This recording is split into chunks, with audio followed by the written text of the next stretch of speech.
दोस्तों, आज का वीडियो शुरू करने से पहले आप लोगों से एक चीज़ बोलना चाहूँगा। इस वीडियो को बनाने का पर्पज़ ये है कि आपको वीडियो देखने के साथ साथ में चीज़ें याद भी हो जाएं। अगर आपको वीडियो में सारी चीज़ें समझ में तो आ गई हैं, लेकिन याद नहीं हो रहा है, तो भी आपके लिए ये इस वीडियो का कोई भी फ़ायदा नहीं होगा। तो आप लोगों से रिक्वेस्ट है कि इस वीडियो के लास्ट में मैं आपसे आज के दिन में जितने भी क्वेश्चंस मैंने करवाए हैं, मैं आपको रिवीजन के तौर पर फिर से आपसे पूछता हूं। तो उस समय आपको क्या करना है, हर एक क्वेश्चन का आंसर लिख कर आपको पोस्ट करना है। उससे क्या होगा कि जितना आप लिखेंगे उतना तेज़ी से आपको याद होगा। वीडियो देखने के साथ ही आपको चीज़ें याद हो जानी चाहिए। तो आप लोगों से रिक्वेस्ट है कि सभी क्वेश्चन का आंसर लिखकर जरूर भेजिएगा। अब शुरू करते हैं आज के करंट अफेयर्स के सबसे पहले क्वेश्चन से। दोस्तों, आप कई बार ये चीज़ सुनते आए होंगे कि भारतीयों का बहुत सारा पैसा जो है ये स्विस बैंकों में जमा है। तो स्विस बैंकों के बारे में ये जो बात होती है, तो उस मामले में भारतीयों का कितना पैसा वहाँ पर जमा है, इसको लेकर बना है एक नया क्वेश्चन यहाँ पर क्या बनेगा वो समझते हैं। क्वेश्चन बनेगा कि हाल ही में स्विस बैंकों में जमा पैसों के मामले में भारत कौन से स्थान पर रहा है। तो हाल ही में स्विस बैंकों में जो पैसा जमा है उसकी वर्ष 2019 की रिपोर्ट आ चुकी है और उस हिसाब से भारत इस लिस्ट में 77वें स्थान पर लाई करता है। 77th पोजीशन पर भारत इसमें लाई करता है। इससे पहले भारत इसमें 74th पोजीशन पर लाई करता था। तो ऑप्शन नंबर डी यहाँ पर बिल्कुल सही हो जाएगा। इसमें आप इसका फोटो भी देख सकते हैं कि इंडिया स्विस बैंक के इस लिस्ट में 77वें पोजीशन पर आता है। तो ऑप्शन नंबर डी यहाँ पर सही हो जाएगा। साथ ही साथ में ये जो आंकड़े हैं ये वर्ष 2019 के वार्षिक आंकड़े हैं, 2020 के नहीं है, 2019 का आंकड़ा है। उस हिसाब से भारत 77th पोजीशन पर है और वर्ष 2018 से कंपेयर करें तो उस समय भारत 74वें स्थान पर था। इस बार 77वें स्थान पर पहुंच गया है। अब इसी से जुड़ा हुआ एक क्वेश्चन ये भी आपसे पूछा जा सकता है कि अगर भारत इसमें 77th पोजीशन पर है तो इस लिस्ट में पहले और दूसरे स्थान पर कौन से देश रहे हैं। तो टॉप के 3 देश कौन कौन से हैं। सबसे ज़्यादा पैसा जमा है यूनाइटेड किंगडम का, यूके इसका राइट आंसर हो जाएगा। दूसरे नंबर पर है यूएसए, तीसरे नंबर पर है वेस्ट इंडीज और भारत इसमें 77वें स्थान पर आता है। तो ऑप्शन देखकर इसको टिक करना है आपको। ठीक है, अब यहाँ पर देख लेते हैं स्विस नेशनल बैंक के बारे में, जिसमें ये पैसा जमा होता है उसके बारे में जान लेते हैं। तो इसमें क्या है, इसका जो हेडक्वार्टर है ये ज्यूरिख स्विट्जरलैंड में स्थित है। इसके इस समय जो अध्यक्ष हैं वो हैं थॉमस जॉर्डन। ये जो एक्स्ट्रा इन्फॉर्मेशन आपको मिल रही है ये भी एग्ज़ाम के पॉइंट ऑफ व्यू से मोस्ट इम्पॉर्टेंट होती है। साथ ही साथ में दोस्तों आप सभी लोगों से रिक्वेस्ट है कि आप जनवरी से लेकर मई महीने का करंट अफेयर्स परचेज करके रिवीजन करना शुरू कर दीजिए। सारे लिंक आपको वीडियो के डिस्क्रिप्शन बॉक्स में मिल जाएंगे। अभी पिछले 3 महीने के करंट अफेयर्स पर अभी एक डिस्काउंट चल रहा है, यानी कि मार्च, अप्रैल और मई महीने का जो टॉपिक वाइज करंट अफेयर्स है उसके नोट्स पर अभी एक डिस्काउंट चल रहा है। लिंक वीडियो के डिस्क्रिप्शन में आपको मिल जाएगा। दोस्तों, अगला क्वेश्चन बनेगा फीफा से। तो हाल ही में एक क्वेश्चन क्या बना है कि फीफा के द्वारा महिला विश्व कप 2023 जो है उसकी मेज़बानी कौन सा देश करेगा। तो आंसर देखो इसमें क्या हो जाएगा, ऑस्ट्रेलिया भी इसकी मेज़बानी करेगा, न्यूजीलैंड भी करेगा। तो ऑप्शन नंबर डी सही हो जाएगा। Both A and B are the right answer. तो हाल ही में इन दोनों देशों ने इस चीज़ की सहमति जताई है कि वो वर्ष 2023 में होने वाले फीफा महिला विश्व कप की मेज़बानी करेंगे। यहाँ पर पुरुषों की बात नहीं हो रही है, महिलाओं की बात हो रही है। तो ऑस्ट्रेलिया और न्यूजीलैंड दोनों देश मिलकर इसको ऑर्गेनाइज करेंगे। चूँकि दोनों देश आपस में जियोग्राफिकल पोजीशन के हिसाब से आसपास में ही स्थित हैं। इस तरीके से यहाँ पर ऑस्ट्रेलिया है, नीचे उसके न्यूजीलैंड है। तो कुछ मैच होंगे ऑस्ट्रेलिया में और कुछ मैच होंगे न्यूजीलैंड में। कुल मिलाकर जितने भी मैच हैं इन्हीं दोनों देशों में आयोजित किया जाएगा इस पूरे इवेंट को। तो इसके लिए एक फ़ोटो देख लेंगे। इसमें देखो लिखा है कि महिला विश्व कप, फुटबॉल विश्व कप जो है 2023 वाला, ये ऑस्ट्रेलिया और न्यूजीलैंड मिलकर आयोजित करेंगे। साथ ही साथ में आपको बता दूं कि इस ऑस्ट्रेलिया के बारे में। इसकी कैपिटल है कैनबरा और प्राइम मिनिस्टर का नाम है स्कॉट मैरिसन। और इस समय अगर रिसेंट के समय में देखें तो चाइना के साथ में इसका बहुत बड़ा वॉर चल रहा है, एक तरीके को कोल्ड वॉर चल रहा है। पूरी तरीके से ऑस्ट्रेलिया जो है ये चाइना को बाइकआउट करने की सोच रहा है। इसके प्राइम मिनिस्टर इस समय ट्रेंडिंग टॉपिक चल रहा है, न्यूज़ में चल रहे हैं, स्कॉट मॉरिसन। नाम अच्छे से याद रखना। साथ ही साथ में न्यूजीलैंड के बारे में डिस्कस करते हैं। इसकी जो कैपिटल है वो है वेलिंगटन और इसके प्राइम मिनिस्टर का नाम है जैसिंडा आर्डेन। इनको भी इस समय न्यूज़ में काफ़ी चल रही हैं।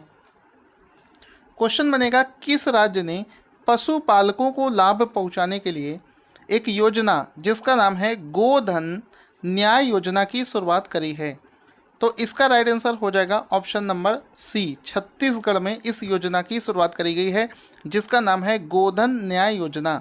छत्तीसगढ़ इसका राइट आंसर हो जाएगा। इसमें आप इसका फोटो देख सकते हैं कि छत्तीसगढ़ में जितने भी पशुपालक हैं उनकी रोजगार को बढ़ाने के लिए, उनकी आय को बढ़ाने के लिए इस योजना की शुरुआत करी गई है, जिसमें कि उनको प्रोत्साहित किया जाएगा। जैसे कि अगर किसी ने गाय पाल रखी है तो उसके गाय के मूत्र को सरकार परचेज़ करेगी दवाइयाँ बनाने के लिए। गाय का जो गोबर होता है उसको सरकार परचेज़ करेगी कुछ ना कुछ प्रोडक्ट बनाने के लिए। तो कहने का मतलब है कि जो लोग पशुपालन करते हैं उनकी व्यावसायिक रूप से उनको लाभ पहुंचाने के लिए इस योजना की शुरुआत करी गई है।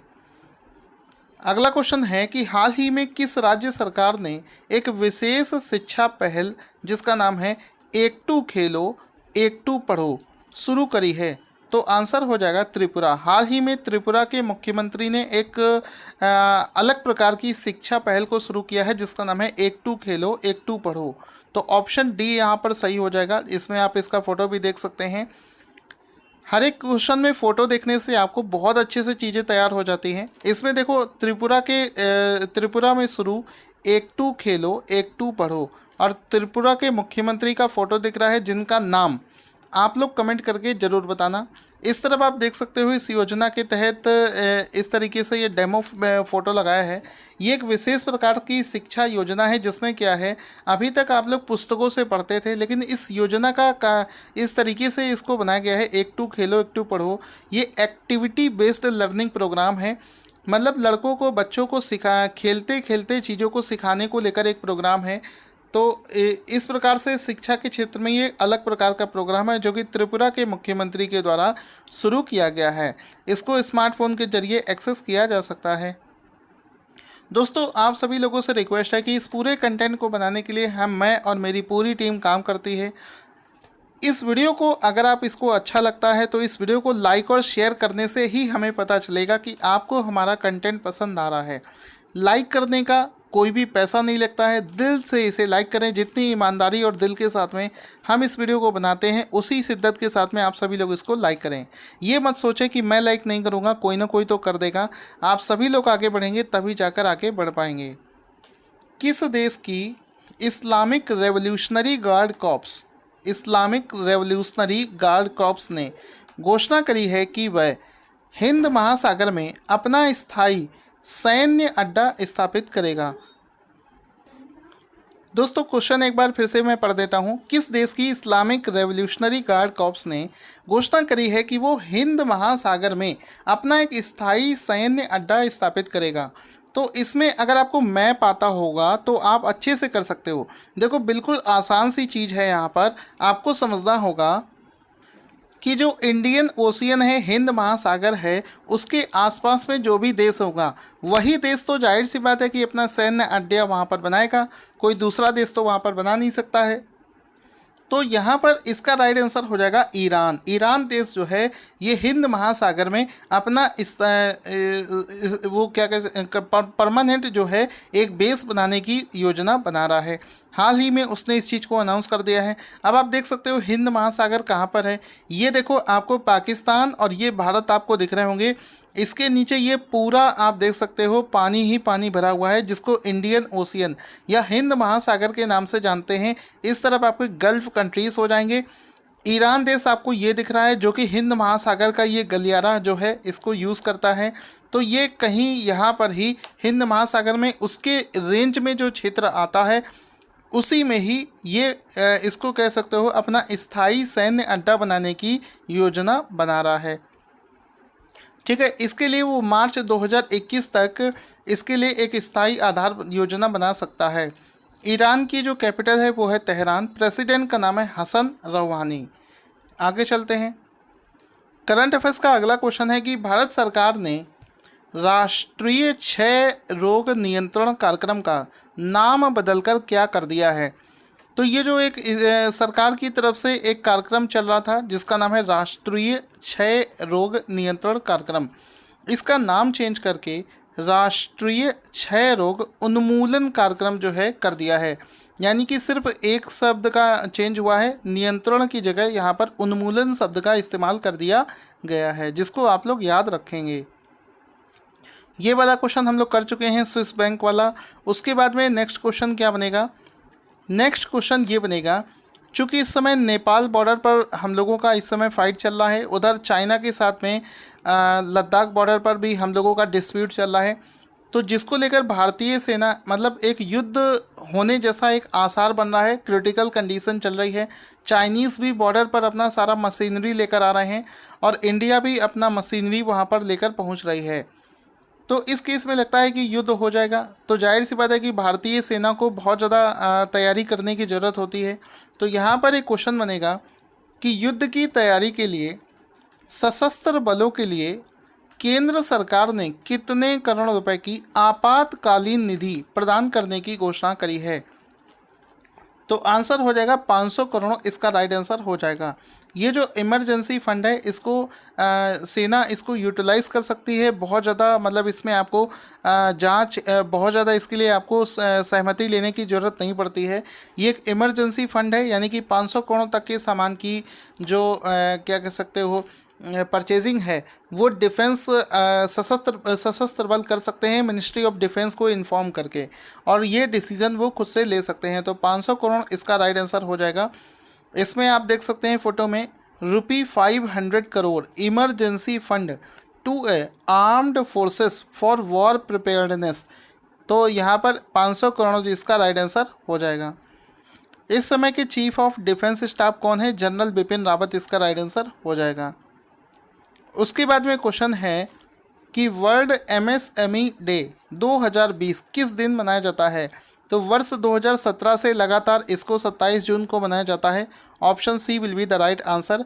वर्ल्ड एमएसएमई डे प्रत्येक वर्ष 27 जून को मनाया जाता है। आप इसका फोटो भी देख सकते हैं, इसमें लिखा है इंटरनेशनल डे फॉर एमएसएमई 27 जून।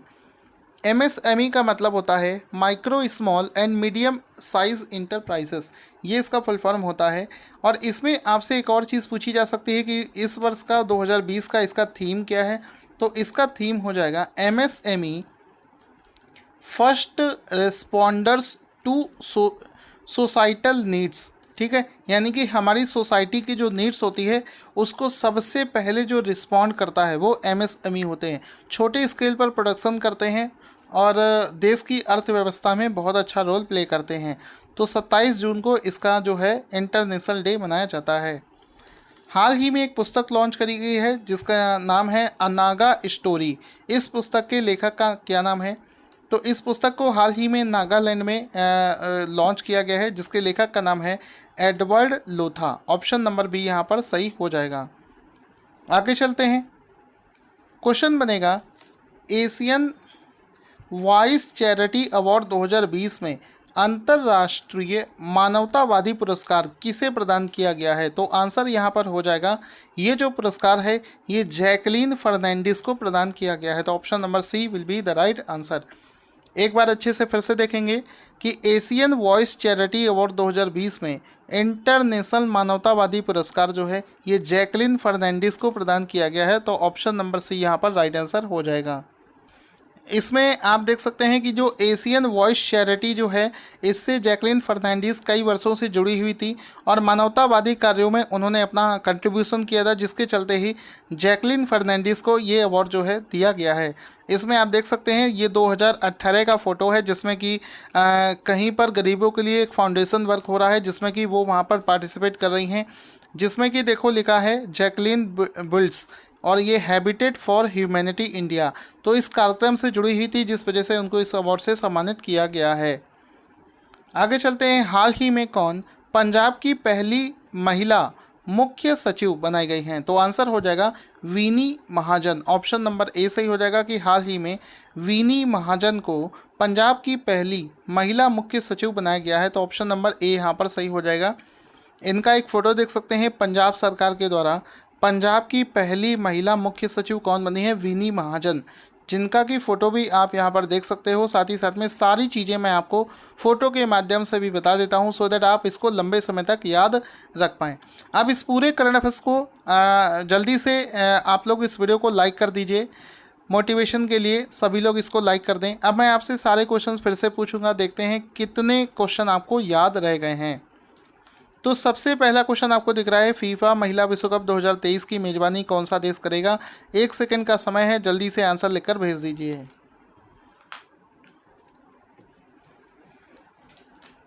तो इसका राइट आंसर हो जाएगा बोथ, ऑस्ट्रेलिया और न्यूजीलैंड दोनों इसका राइट आंसर हो जाएंगे। जिसने भी सही लिखा है उनके लिए कॉन्ग्रेचुलेसन, बाकी लोगों को ध्यान से पढ़ने की जरूरत है।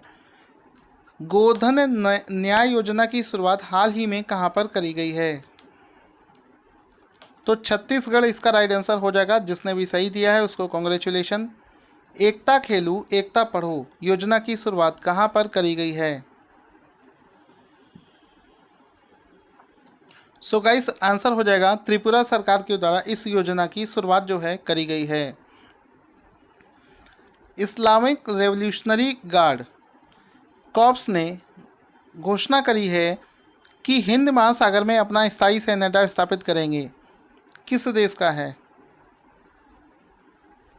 तो आंसर हो जाएगा ईरान। ऑप्शन देकर इसको टिक करना है।